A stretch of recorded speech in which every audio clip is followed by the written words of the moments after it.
মাননীয় সদস্য সাইদ উদ্দিন আহমদ হানজালা, আপনি বিশেষ অধিকারের একটি নোটিশ দিয়েছেন, নোটিশটি উত্থাপন করতে পারেন। আসসালামু আলাইকুম ওয়া রাহমাতুল্লাহি ওয়া বারাকাতুহু। মাননীয় স্পিকার, আপনাকে ধন্যবাদ। আমি অতটা নোটিশ দিয়েছি আমার বিশেষ অধিকার প্রশ্নে বিবরণ।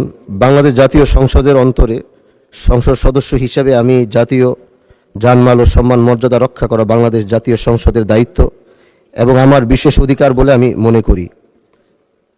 বিধায় বিগত 30 তারিখে সংসদ এলাকার মধ্যে আমাকে প্রকাশ্যে জঙ্গি এমপি বলে অপবাদ দেওয়া হয়, যাহা বিভিন্ন সামাজিক যোগাযোগ মাধ্যমে ছড়িয়ে পড়ে। এতে করে আমি সামাজিকভাবে ভীষণ হ্যায় প্রতিপন্ন হচ্ছি। এন গর্বিত কাজ সংসদে অন্তরে হওয়াকে আমি সংসদে আমার বিশেষ অধিকার ক্ষুণ্ণ হয়েছে বলে মনে করছি। মাননীয় স্পিকার, আসলে আমি এভাবে এখানে দাঁড়াতাম না, শুধু দাঁড়িয়েছি শুধু আমার নিজস্ব ব্যক্তিগত কারণে নয়।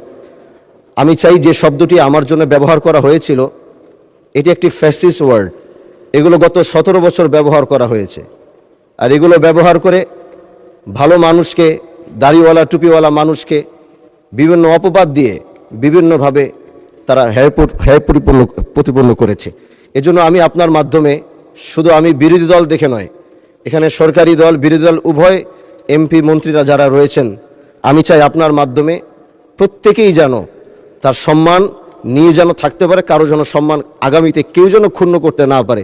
এজন্য আপনার কাছে আমি বিনীত অনুরোধ জানাচ্ছি। ধন্যবাদ মাননীয় সদস্য। মাননীয় সদস্যের বিশেষ অধিকারের প্রশ্নটি উত্থাপিত হল। মাননীয় সদস্যবৃন্দ, কার্যপ্রণালী বিধির 169 বিধি অনুযায়ী মাননীয় সদস্যের বিশেষ অধিকারের প্রশ্নটি পরীক্ষা করা, তদন্ত করা এবং রিপোর্ট দানের জন্য বিশেষ অধিকার সম্পর্কিত স্থায়ী কমিটিতে প্রেরণ করা হলো।